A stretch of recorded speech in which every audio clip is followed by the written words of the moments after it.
신심은 끝까지 믿는 것. 이번 주제에서는 병의 괴로움이나 죽음의 공포를 이겨내 장엄한 인생 드라마를 남긴 어느 소녀의 이야기를 소개하면서 비록 병을 앓고 있더라도 강성한 신심을 관철하면 반드시 인생을 승리로 장식할 수 있다고 가르칩니다.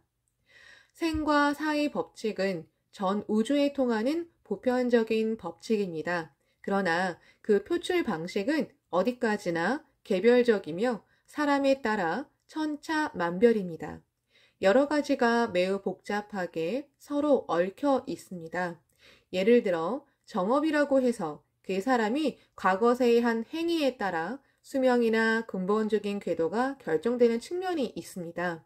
또 부정업이라고 해서 과보를 받느냐 받지 않느냐의 여부가 정해지지 않는 경우도 있습니다. 병으로 비유하면 정업은 중병이며 부정업은 감기 같은 가벼운 병입니다. 그러므로 어느 것도 나쁜 것이 아닙니다. 나는 왜 이런 집에서 태어났을까? 나는 어째서 더 예쁘게 태어나지 못했을까?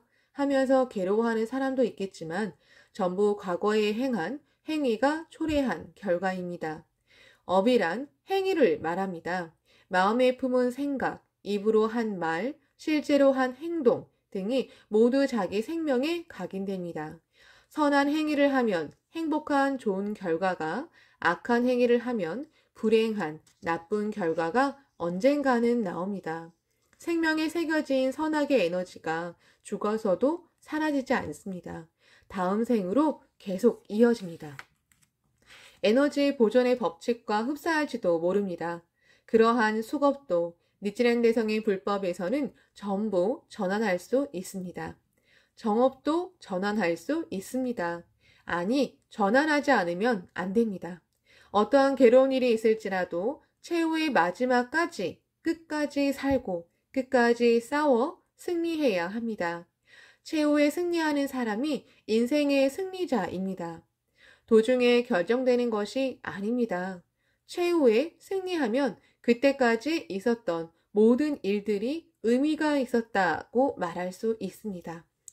최후에 패배하면 그때까지 아무리 순조로웠다고 해도 모두 무의미해지고 맙니다.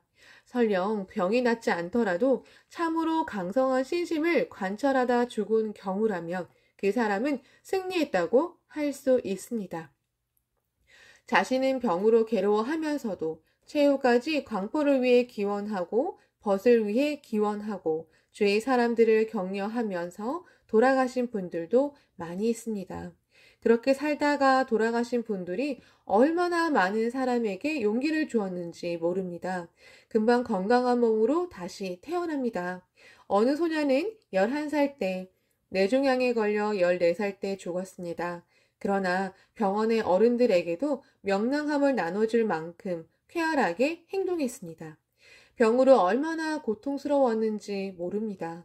그래도 소녀는 끝까지 제목을 부르면서 모두를 격려했습니다. 그리고 최후에는 문병원 사람에게 이렇게 말했습니다.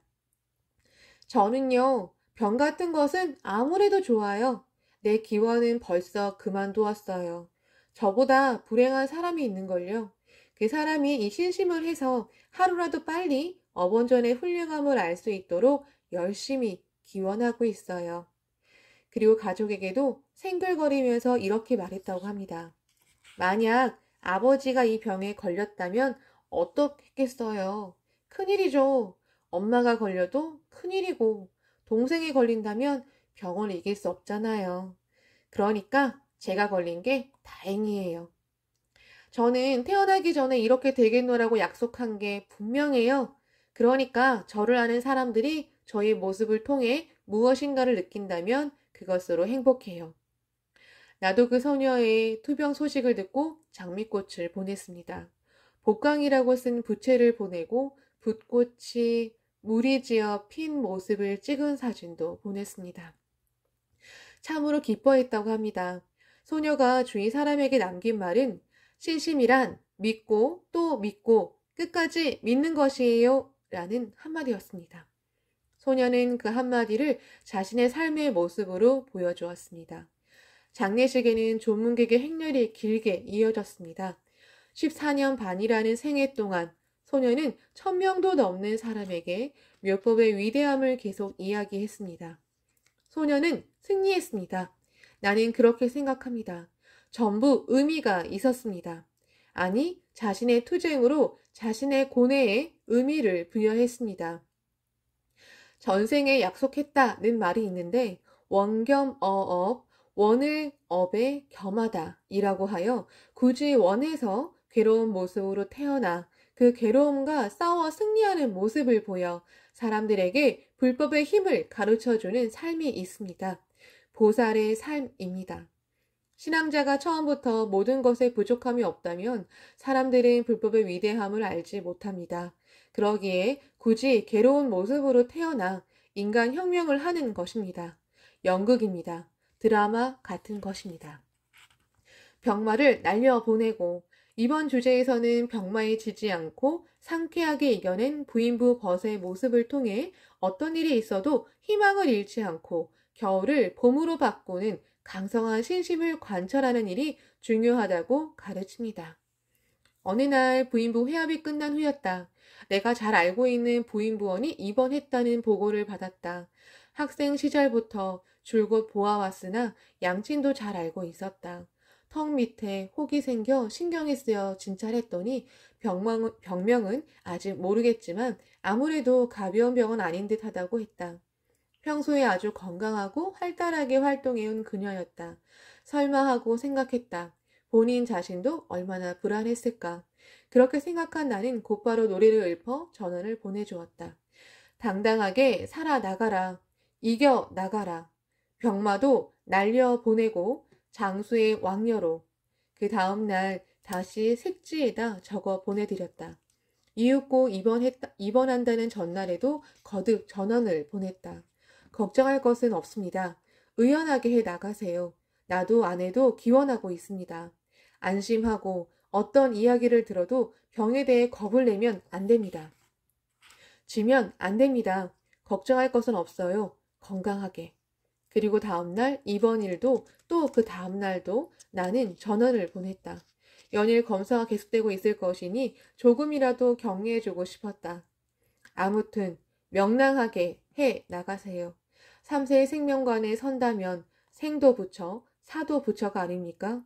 살아있으면서 괴로워한다면 손해입니다. 무슨 일이 있어도 명랑하게 해 가는 것이 중요합니다. 라고. 나 대신 부인부님을 병문안 가게 했다. 그녀는 아주 건강하여 나의 전원을 참으로 기뻐하며 단단히 마음먹고 병마와 싸울 결의로 기원하고 있다는 보고를 해주었다. 보름 후 검사 결과가 나온다는 그날 전날 나는 또 전원을 전화로 전하게 했다. 힘내고 있습니다. 내가 단단히 기원하고 있으니 괜찮아질 것입니다. 반드시 좋아집니다. 병에 걸렸기에 기원이 깊어지고 체험이 되어 힘이 됩니다. 검사 결과 악성 임파종, 배 안에 주먹만한 혹 크기의 종양이 난 것으로 판정되었다. 수술은 할 수 없기에 화학요법으로 항암제를 점적으로 투여 월 1회씩 10번 계속한다. 2, 3개월 입원하고 다음은 통원치료를 할 것. 의사로부터는 머리카락이 빠지고 먹을 수 없게 되거나 기분이 나빠지는 강렬한 부작용이 있다는 말을 들었다고 한다. 그때까지 아프다거나 괴로운 자각 증상이 전혀 없었던 것만큼 그녀는 비로소 목숨이 걸려 있다는 실감을 했다. 연로한 부모님을 비롯한 가족의 충격은 컸다. 얼마나 마음이 아프고 괴로웠을지 충분히 헤아리고도 남는다. 그녀에게서 결의의 편지가 왔다. 선생님의 거듭된 격려 덕택에 냉정하게 받아들일 수 있었습니다. 병마를 날려보내라 라는 말씀대로 명랑하게 끝까지 싸워 반드시 타고 넘겠습니다. 마음을 정한 사람은 강해진다. 단단히 결의한 기원은 생명력을 더욱더 강하게 한다. 병동은 모두 같은 병의 환자뿐 너무도 힘들어하는 모습, 괴로운 나머지 죽는 것이 낫다는 사람, 옆에서 보고 있으면 그 엄함을 충분히 알게 된다. 불안도 공포도 있을 것이 당연하다. 그러나 그녀는 의연하게 도전했다. 첫 번째 항암제 투여는 불가사의하게 아무런 괴로움이나 고통도 없이 무사히 끝났다. 기쁨에 넘친 보고를 듣고 나는 기뻤다. 곧바로 머리가 빠지기 시작했다. 그러나 두 번째도 무사 종료, 그리고 퇴원 허가가 났다. 식욕도 감퇴하지 않고 오히려 살찔 정도였다고 한다. 더구나 복부의 혹은 3분의 1로 축소되어 갔다. 그 보고가 방문지인 러시아로 왔다. 나는 곧바로 축하해요. 무리하지 않도록 이라고 전화를 보냈다. 아내도 그림 엽서에 우선은 첫 단계의 승리입니다. 앞으로는 초조해하지 말고 완전 승리하는 날까지 몸조리를 잘 해주세요. 병마를 날려보내주세요. 라고 써서 보냈다.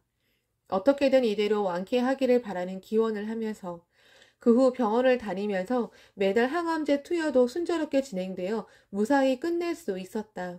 복부의 혹은 거의 없어졌다. 약 1년간 면역 기능이 떨어지는 가운데 결코 방심할 수 없었지만 머리가 빠지는 이외에 아무런 고통도 없이 출근도 하고 병이라고 말하지 않으면 알 수 없을 정도로 밝고 힘차게 끝낸 투병 생활이었다. 의사도 참으로 놀랐다고 한다. 그녀에게서 기쁨과 감사로 가득 찬 편지가 왔다. 만에 하나를 생각해서 경과는 듣고 있었지만 참으로 잘 되었다고 생각했다. 그 편지에는 나의 병마를 날려보내라 라는 한마디를 언제나 스스로에게 들려주며 마음의 지주로 삼았다고 쓰여 있었다. 지금 이전보다 더 많은 활약을 하는 그녀에게 병에 걸린 사람들로부터 상담이 갑자기 늘어났다고 한다. 그녀가 큰 병을 타고 넘었다는 것을 알았기 때문이다. 그녀는 그 한 사람 한 사람에게 진심을 담아 자신의 체험을 들려주며 격려하고 있다. 체험을 근거로 하는 확신에 찬 격려만큼 안심과 희망을 주는 것은 없다. 자신뿐만 아니라 똑같은 고민을 가지고 있는 많은 사람들에게 희망을 주고 구제할 수 있다.